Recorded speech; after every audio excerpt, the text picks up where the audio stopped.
What he didn't know while crushing the whiskey ice cubes with a spoon was that my love had a 1-year expiration date.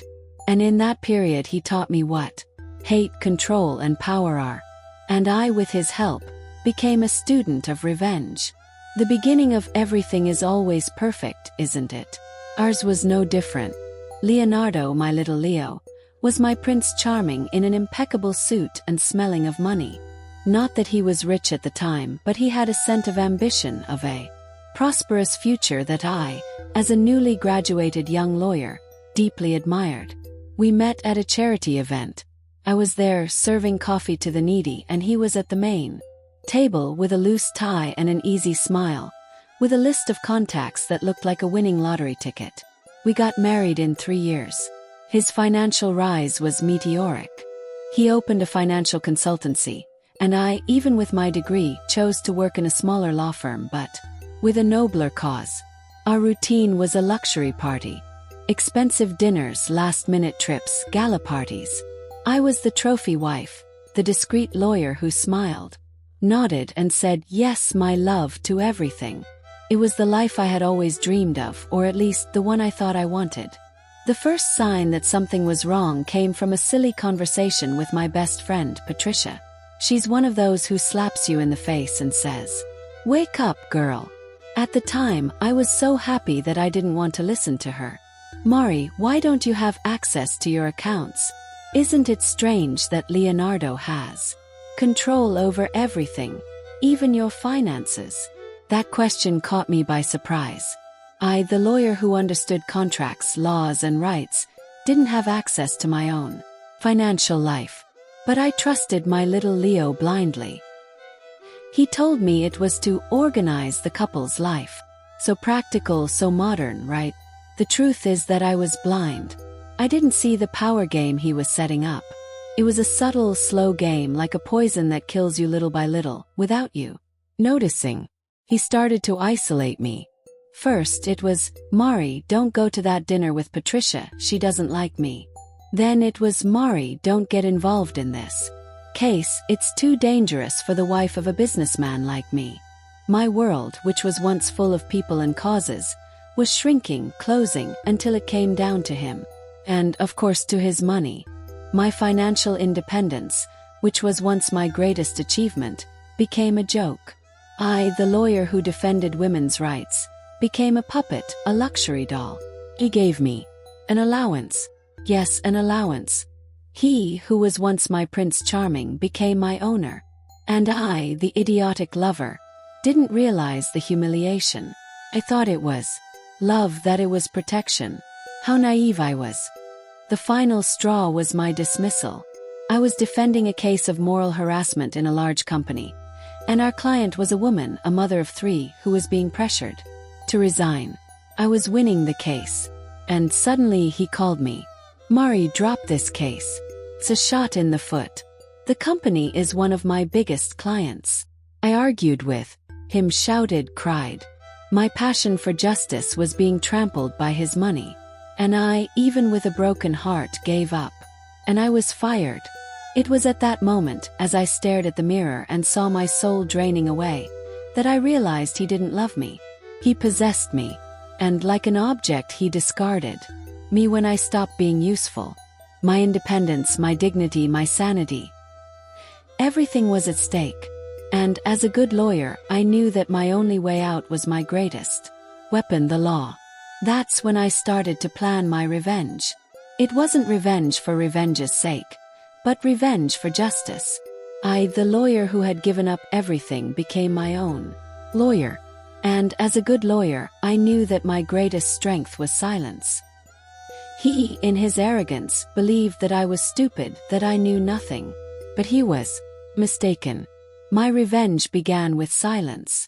The silence of my love, the silence of my anger, the silence of my plan. And I knew that soon his silence would be my greatest victory. It was during one of our vacation trips, in the frigid Swiss winter, that my life was turned upside down again. Or, in fact, it began to get back on track. While he boasted about his business on the phone, I sat on the chalet's balcony, wrapped in a wool blanket, with a laptop on my lap. I wasn't researching ski routes, but rather a way to get out of my marriage without my world completely collapsing. And it was there that my strategy was outlined. I needed a safe. No, not a physical safe. I needed a safe place to store information, documents, evidence. I knew he controlled me, but I also knew that his control had a blind spot, my apparent innocence. He thought I was too stupid to realize the game, and I, as a good player, fed that illusion. I started using my free time to digitize documents, take photos of bank statements, save compromising emails. All discreetly, as if I were organizing my travel folder. My plan was simple. I would secretly rebuild my financial life without him noticing. I opened a bank account in my name in a smaller bank and started depositing small amounts that I earned from some legal consultancies that I did on the side. And, of course, the allowance he gave me was a source of income for my revenge. I saved every penny. Every penny he gave me to buy expensive shoes and designer bags I saved. The second point of my plan was my reinvention. I couldn't continue being the trophy wife, the lawyer who had given up her career. I needed to go back to work, to have my own life. That's when I got in touch with an old college friend, Camila. She was a successful lawyer, owner of her own firm, and was always full of projects. I lied to Leonardo, saying that I was doing volunteer work on a social project, and I started working with Camila in secret. I wasn't earning much, but I was back in the game. My mind, which was once atrophied, began to resurface. I, the lawyer, the independent woman, was back.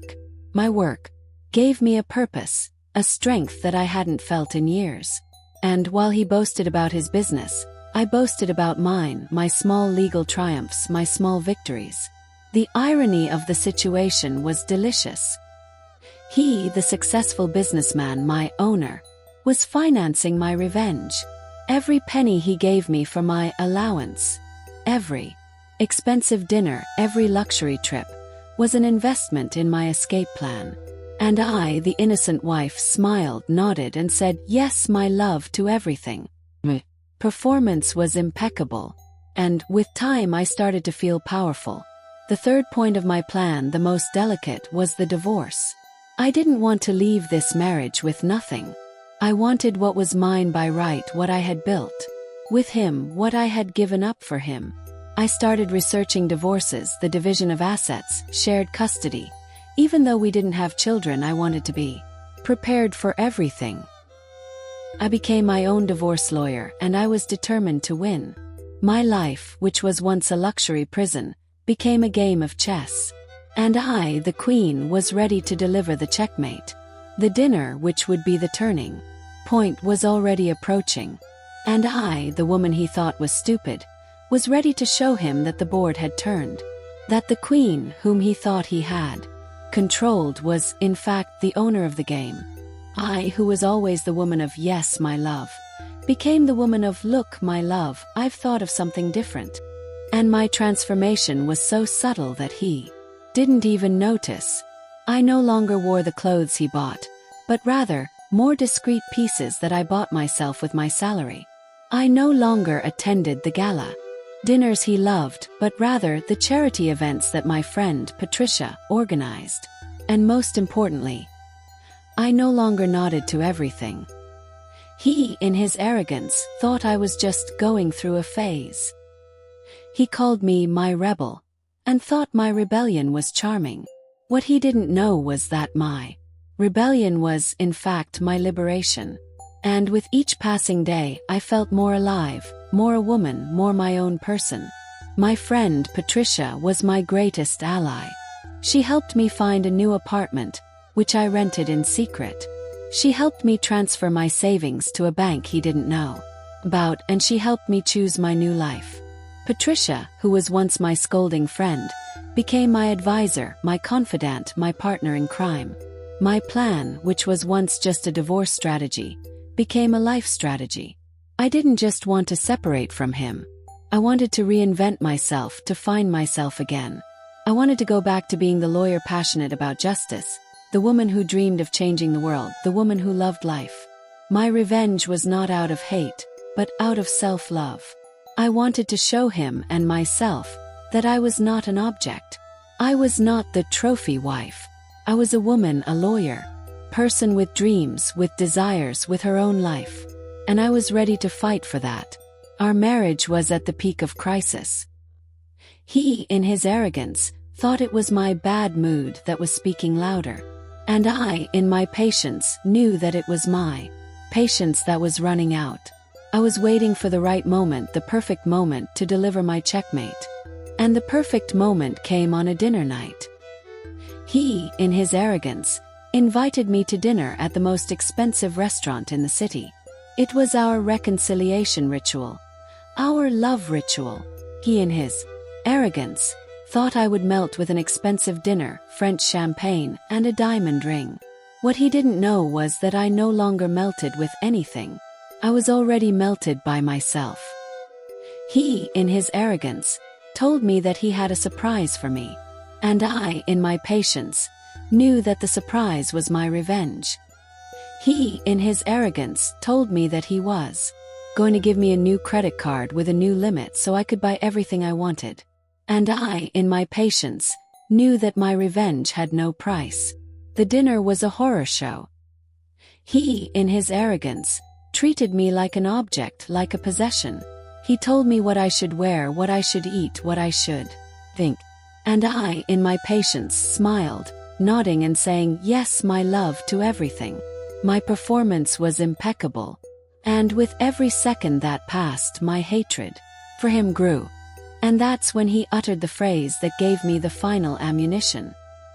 He, in his arrogance, told me that I was nothing without him. He, in his arrogance, told me that my life was his. He, in his arrogance, told me that my happiness was his. And I, in my patience, smiled.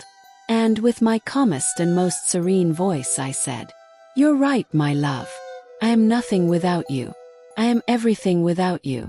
And I'm going to prove it to you." I, the woman he thought was stupid, was ready to deliver the checkmate. And I knew that soon my voice would be my greatest weapon. And my revenge my greatest victory. My life was about to begin again. After the sentence came out of my mouth, a heavy silence took over the table. He, who was once with a smug smile, became serious. His eyes, which were always a light blue, became hard, cold like ice. He looked at me up and down, as if he were evaluating a broken object, and said in a controlled voice, "I don't understand, my love. What do you mean by that?" I, who was once a bundle of nerves, felt calm, strangely calm. I, the lawyer who had given up her career, was about to defend my most important case, my life. And I knew that my defense would be my most potent weapon. With a serene smile, I picked up the champagne glass and drank the golden liquid too. Then, and with my sweetest and softest voice I said, "Don't worry, my love. Soon you will understand." The night, which began with a romantic dinner, turned into a battlefield. The words, which were once whispers of love, became missiles of war. He, who was once my prince, charming, became my opponent. And I, who was once the trophy wife, became the general. The dinner ended in silence. He, in his arrogance, still thought I was just annoyed. He, in his arrogance, told me that he was going to give me a special gift to calm me down. What he didn't know was that my gift was my freedom. The next morning, I woke up earlier than usual. I dressed in a discreet outfit, put my hair in a bun, and went to my office. My office was the kitchen table, my computer, and a cup of black coffee. I, the lawyer who had given up her career, was about to deliver the checkmate in the game of my life. I grabbed my cell phone, my laptop, and started working. I had all the documents, all the bank statements, all the emails, all the evidence.